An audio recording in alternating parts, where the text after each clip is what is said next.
Chapter 7 Wedding, the Bride's Triumph Ceremony.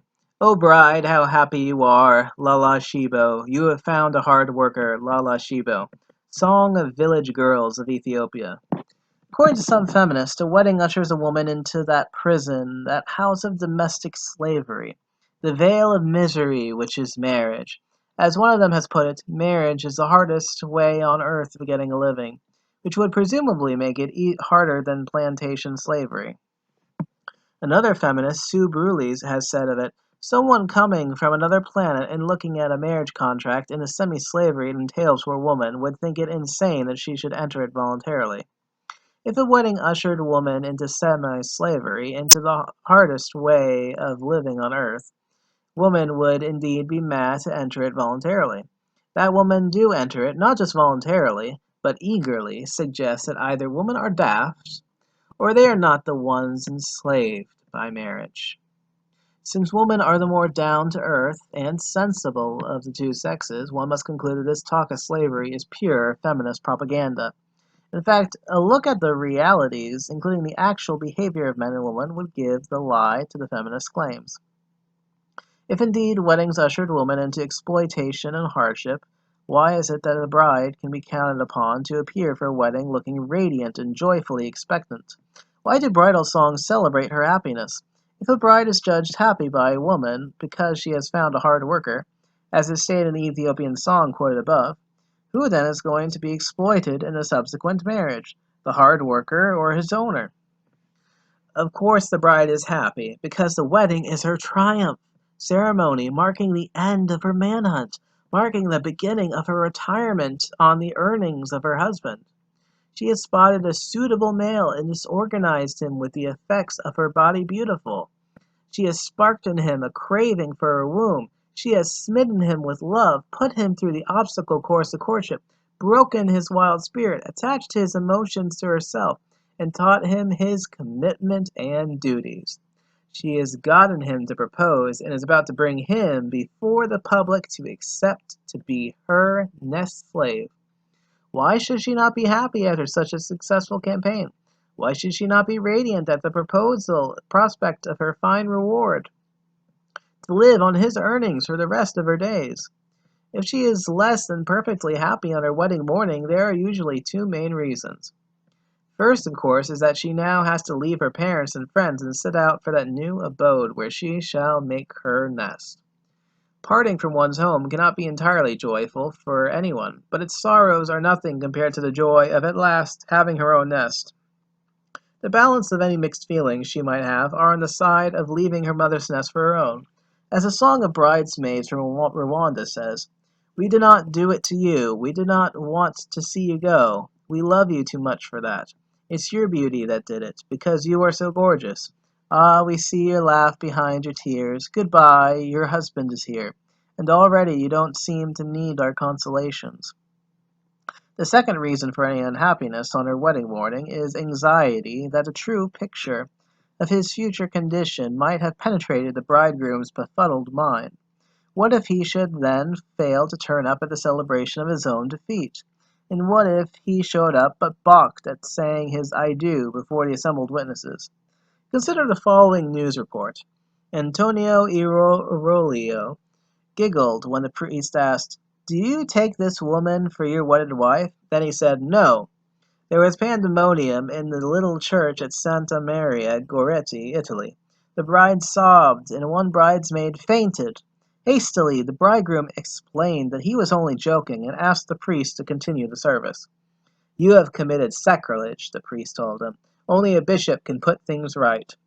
Fortunately, the bishop was an understanding man. He told the priest to go on with the ceremony, which was delayed for more than 2 hours. There was a shorter hitch at a Suffolk wedding, when a nervous bridegroom became tongue-tied just when he should have said "I will." The bride, a hefty woman, nudged him and muttered, "Say I will, you fool," and her partner blurted out, parrot-fashioned, "I will, you fool." In each case, what gives any bride anxieties has happened. Luckily, disaster was averted, and all ended well for each bride. The reactions to these balking bridegrooms reveals that it is the woman who is all set to exploit the man in their post-wedding life. Would the Italian bride have sobbed, or would a bridesmaid have fainted in sympathetic shock if the woman looked forward to being enslaved in marriage? Wouldn't the bride and her bridesmaid have rejoiced at her fortuitous escape from a terrible future? As for the Suffolk bride, she reacted with the decisiveness of an alert slave owner who thwarts the escape bid of a slave she is buying. So much for feminist disinformation about who is set to be exploited within marriage. Any intelligent man who plays participant observer at his own courtship realizes that he is being tricked, cajoled, bullied, and prick-twisted into staying the course. He realizes that the wedding in which he is about to play his bit part is simply a public celebration of his own defeat and of his bride's victory in the great battle of courtship. He will recognize that the wedding is a public triumph where, like a victorious Roman general, his bride will parade him as a captive from her manhunt. He will recognize the non-reciprocal and inequitable terms of the contract which the officiating priest will ask him to consent to, especially those clauses which require him to share with the bride all his wealth and the fruits of his toil, but which do not ask her to do likewise. Any wonder, then, that an observant and intelligent man would balk at saying his "I will"? Anyway, who in his right mind and full liberty would attend a parade which advertises his capitulation? Any wonder some bridegrooms just don't show up? Don't some defeated generals commit suicide to spare themselves the ignominy of being paraded in their vanquisher's triumph? Any wonder why that Suffolk bridegroom, who couldn't stay away, like a general whose captors did not give him a chance to disembowel himself or to bite on his cyanide pill, was far from enthusiastic at the ceremony? Perhaps the true significance of a wedding dawned on him too late, probably right there at the altar, and he took fright and got tongue-tied. Balking bridegrooms and those who go AWOL, absent without leave, from their weddings recognize that a wedding is not a triumph for the man. But most men are either too daft to recognize that or too intimidated to do anything about it. What, it may be asked, about brides who bolt from their weddings?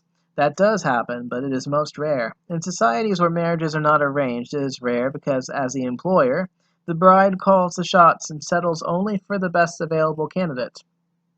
She does not agree to any wedding unless she is sure the bridegroom is the best available to her.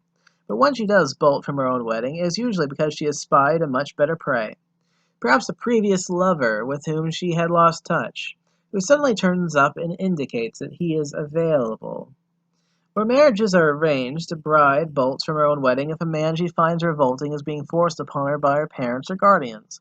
In that case, her action is a rebellion against parental insensitivity or tyranny, rather than the manifestation of fear of enslavement within marriage.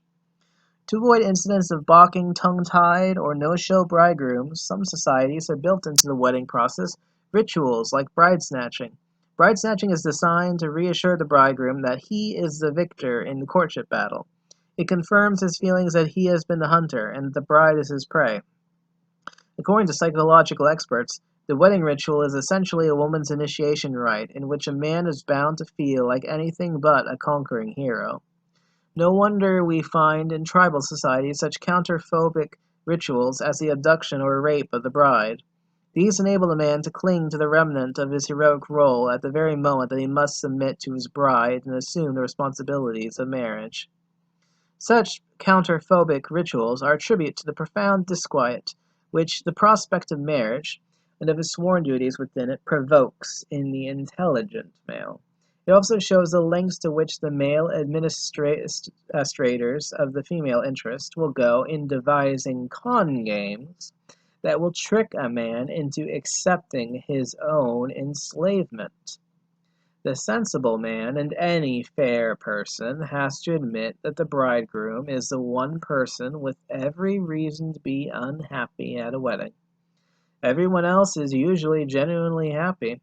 The bride, the officiating priest, the parents of the bride, the bridesmaids and other hopeful brides-to-bes, the groom's parents, and the merrily feasting guests. They have good reason to. The married women, like generals who have their own triumphs, are glad to welcome one another to their ranks. The unmarried women are having their hopes renewed, with each probably thinking, if that silly girl can get herself a slave, so will I sooner or later. The married men are there to enjoy the discomfiture of yet another lad. After all, misery loves company. In any case, why should they be unhappy at a feast? As for the unmarried men, the fools among them are hoping to be next in line for what they have been taught as bliss, while the worldly wives are rejoicing that it wasn't them this time. They probably say to themselves, "Another sod bites the dust, but I'm still free." And thus it is that a wedding is a grand and heartless conspiracy against the bridegroom. Poor fellow! As he leads his bride home and shows her off, you can guess why that radiant smile shines from her face. You can imagine the woman in her, what Virginia Woolf called the angel in the house, popping up in her head and singing the victory song of bride power. "Now the hunt is over, the prey is in your net. Show its head to the cheering crowd and flash your victory smile." You can almost read the thoughts in her mind as she hugs and kisses him in front of the wedding guests. "Poor fool, I caught you at last. You may think you are stronger. You may think you are clever. You may think whatever nonsense makes you feel good. But you are now my official nest slave. And if you try to escape all of society, all these people who have witnessed this day will restrain you." Which is why a woman who won't enter into marriage without a wedding knows precisely what she is after. She knows what insurance she is insisting on obtaining against possible desertion by her soon-to-be overexploited nest slave. That wraps up Chapter 7. Make sure to like, subscribe, donate, share, and comment if you liked this. And remember, guys, God would rather you love women too little than too much.